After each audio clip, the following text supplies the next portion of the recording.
Krishna friends, welcome to Hari Mukund. आज मैं आपको श्रीमद् भगवत पुराण जो है इस शब्द का अर्थ बताऊंगी और इसमें जो 12 स्कंद हैं उन 12 स्कंदों में क्या क्या है ये बताऊंगी। तो श्रीमद् भागवत में प्रयुक्त शब्द श्री का अर्थ है ऐश्वर्य संपन्न भगवान। मद शब्द का स्वयं भगवान ने अपने लिए मेरा के अर्थ में प्रयोग किया है और भागवत शब्द में पंच महाभूतों का संकेत है। भागवत का अभिप्राय, इसमें भ का अभिप्राय भूमि से, अ का अग्नि से, ग का गगन से, व का वायु से और त का तोर अर्थात जल से है। इसी प्रकार भगवान में प्रयुक्त शब्दों का अभिप्राय, इसमें न शब्द का अर्थ नीर अर्थात जल है। इस प्रकार भगवान से आशय उस शक्ति से है जो पंच महाभूतों से निर्मित सृष्टि का नियंता है और श्रीमद् भागवत से आशय उस सर्वशक्ति संपन्न द्वारा पंच महाभूतों के कल्याण हेतु कहे गए वचनामृत से है।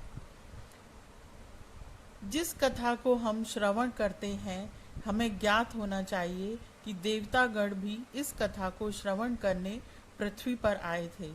जब शुकजी महाराज राजा परीक्षित को कथा श्रवण करा रहे थे, उस समय देवता अमृत लेकर आए और शुकजी महाराज से कहा कि यह अमृत आप राजा परीक्षित को पान करा दीजिए और इसके बदले में हमें कथा का पान करा दीजिए।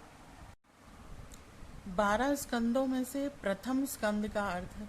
भागवत पुराण के प्रथम स्कंद में भक्ति योग और वैराग्य योग का वर्णन मिलता है।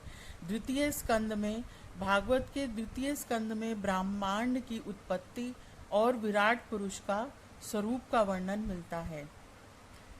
भागवत पुराण के तृतीय स्कंद में भगवान का बल चरित्र वर्णन उद्धव द्वारा कहा गया है। भागवत के चतुर्थ स्कंद में राजर्षि ध्रुव और पृथु का चरित्र वर्णन मिलता है। पंचम स्कंद में समस्त सृष्टि की स्थिति जैसे कि समुद्र, पर्वत, नदी, पाताल, नरक आदि का वर्णन मिलता है। षष्ठ स्कंद में मनुष्य, पशु, पक्षी आदि के जन्म की कथा का वर्णन किया गया है। सप्तम स्कंद में भगवान विष्णु के भक्त प्रहलाद के साथ हिरण्यकश्यप, हिरण्याक्ष चरित्र का वर्णन किया गया है। अष्टम स्कंद में गजेंद्र मोक्ष, मनवंतर कथा और वामन अवतार वर्णन मिलता है। नवम स्कंद में भगवान श्री राम की जीवन कथा और राजवंशों का वर्णन किया गया है।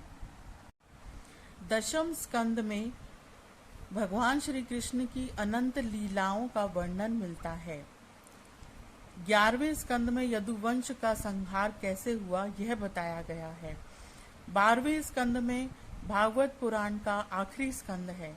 इसमें विभिन्न युगों तथा प्रलयों और भगवान के उपांगों आदि का वर्णन किया गया है। तो इस प्रकार श्रीमद् भागवत पुराण में कृष्ण भगवान की लीलाओं का सबसे ज़्यादा वर्णन किया गया है। आज के लिए इतना ही। अगर आपको मेरी ये इन्फॉर्मेशन अच्छी लगी है तो please like, share and subscribe my channel. Thank you.